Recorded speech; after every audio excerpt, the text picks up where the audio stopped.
ada orang yang pernah berbuat banyak maksiat sampai membunuh 100 orang. Kriminalitasnya tinggi, tapi dia putuskan untuk berhijrah. Saya mau kembali kepada Allah. Konsultasi pada seorang syekh, ustaz alim. Kata syekh ini, pergi ke majlis ilmu sana, belajar ilmu dulu. Berangkat ke sana. Kamu bukan tidak baik, tapi lingkungan ini mempengaruhi kamu tidak baik. Keluar dari sini belajar. Setelah baik, silahkan sampaikan risalah dengan baik. Dia berangkat ke majlis ilmu itu. Di jalan dia beristighfar, ingat dosa-dosanya. Berangkat dengan benar. Jadi kalau orang berangkat ke majlis ilmu benar itu, dia mengoreksi diri. Bukan cuma mau datang, sayang. Kemana? Sadadi, ngapain ke sana? Ada kurma. Anda pengen kurma, dapat kurmanya. Dia koreksi diri, saya pengen berubah. Saya pengen berubah. Kapanpun saya bisa pulang menghadap Allah. Dia beristighfar. Nah ingat, istighfar ketika dia bertobat. Tobat itu amalan kedua yang mendapatkan cinta Allah.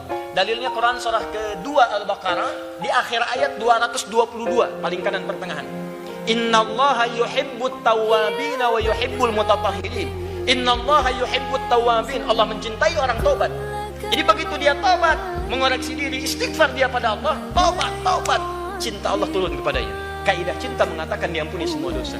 Begitu ternyata dia di jalan tanpa dia ketahui dan memang gaib, maut datang lebih cepat dari apa yang dia bayangkan. Dia membayangkan sampai di majlis ilmu, tapi maut lebih cepat daripada bayangan dirinya.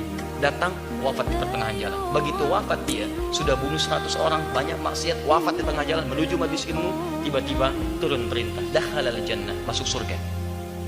Dosa diampuni, amalan pertama langkahnya mendapatkan jaminan kebaikan, surga. Turun kemudian ayat Quran surah kedua Al-Baqarah jauh setelahnya untuk memberikan kisah-kisah terbaik. Quran surah keempat, An-Nisa, Quran surah keempat ayat 100, paling kiri sebelah bawah. Baca pertengahan ayatnya. Wa may yakhruj min baiti muhajiran ila Allah wa rasuli thumma yudrikul maut faqad waqa'a ajruhu 'ala Allah. Siapa yang mau merubah dirinya, berhijrah lebih baik, kemudian dia mengisi diri, baru keluar rumahnya untuk merubah diri. Keluar rumah, belajar. Begitu melangkah, thumma yudrikul maut, datang maut menjemputnya, faqad waqa'a ajruhu 'ala Allah, maka pahalanya langsung diberikan oleh Allah Subhanahu wa taala, berpeluang surga. Makanya turun hadis keterangan dari Nabi. Di hadis riwayat Ibnu Majah, nomor hadis 233, setiap orang yang melangkahkan kakinya menuju majlis ilmu, man salaka tariqan yaltamisu fihi ilman, sahhalallahu lahu tariqan ilal jannah. Begitu dilangkahkan, benar cara melangkahnya, niat ikhlas, maka langkah itu akan mempercepat langkah dirinya menuju surga Allah Subhanahu wa taala. Masya Allah. Jadi antum ini sedang berjuang. Makanya berjuang teman-teman. Dari sekian pekan masa nggak ada satu waktu untuk belajar untuk surga antum. Antum tuh diberikan 7 hari sepekan, 6 hari dipakai untuk dunia. Masa 1 hari nggak ada untuk akhirat antum? Apa antum mau gunakan semua untuk urusan dunia antum? Antum akan tinggalkan. Meninggal dunia semua ditinggalkan. Jadi aneh kalau yang sementara antum kejar-kejar, yang sifatnya abadi tidak disiapkan. Tanyakan pada diri anda, dari 24 jam itu berapa untuk akhirat anda? Ayo, pulsa akhirat udah diisi belum? Pulsa dunia kurang dikit, diisi-isi. Pulsa akhirat anda udah tambah belum?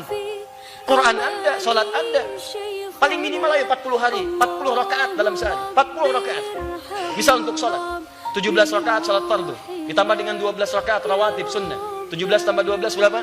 29. Tambah 11 rakaat sholat malam, 40 rakaat. 40 jaga. Orang-orang soleh selalu menjaga 40 rakaat dalam kesehariannya. Ketika tidak terjaga itu, Allahu Akbar, usahakan. Nggak sengaja, ganti besoknya.